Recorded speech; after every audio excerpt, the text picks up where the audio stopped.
Total na pag-uusapan na rin ho ang pag-ibig. Last November po ay pumanaw ang dating mayor ng Pagsanhan, Laguna na si Mayta Ejercito na ikinabigla ho ng marami. Ang pangunahin po siyempre nasaktan sa pagkawala ni Mayor Mayta ay ang kanyang kabiyak na si dating Pagsanhan na Mayor at Laguna Governor E.R. Ejercito.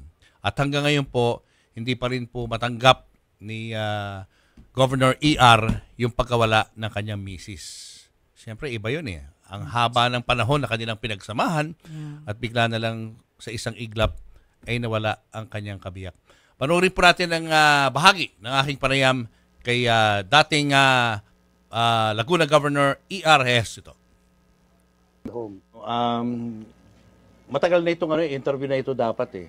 Kaso nga na-delay hanggang sa yun nga nawala si Mayor Mayta. Labas-pasok sa Miss Hospital, St. Luke's. Hindi namin alam yun, no? I mean, hindi ko alam na gano'n pala pinagdadaanan. Hindi ko lang masabi sa'yo, pare. Pasensya ka na. Oo. Pero meron palang gano'n, no?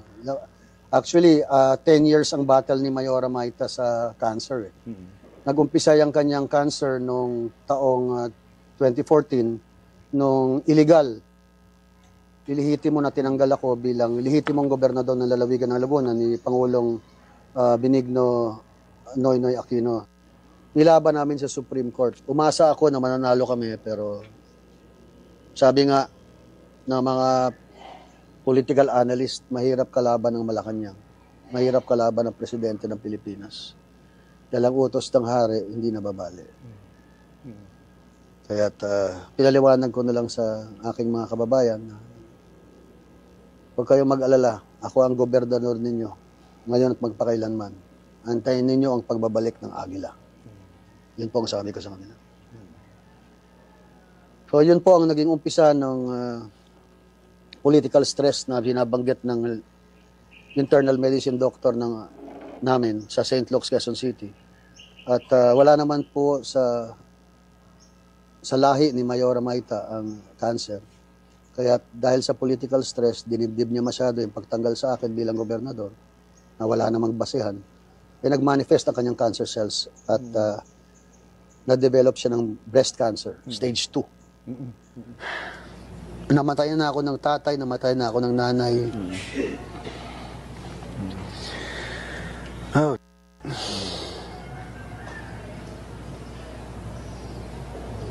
Namatay na ako ng anak. Namatay na ako ng asawa.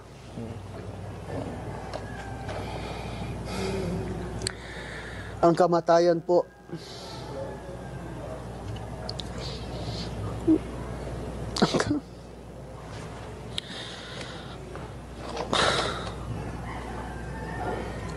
ang kamatayan po ay parang magnanakaw sa gabi.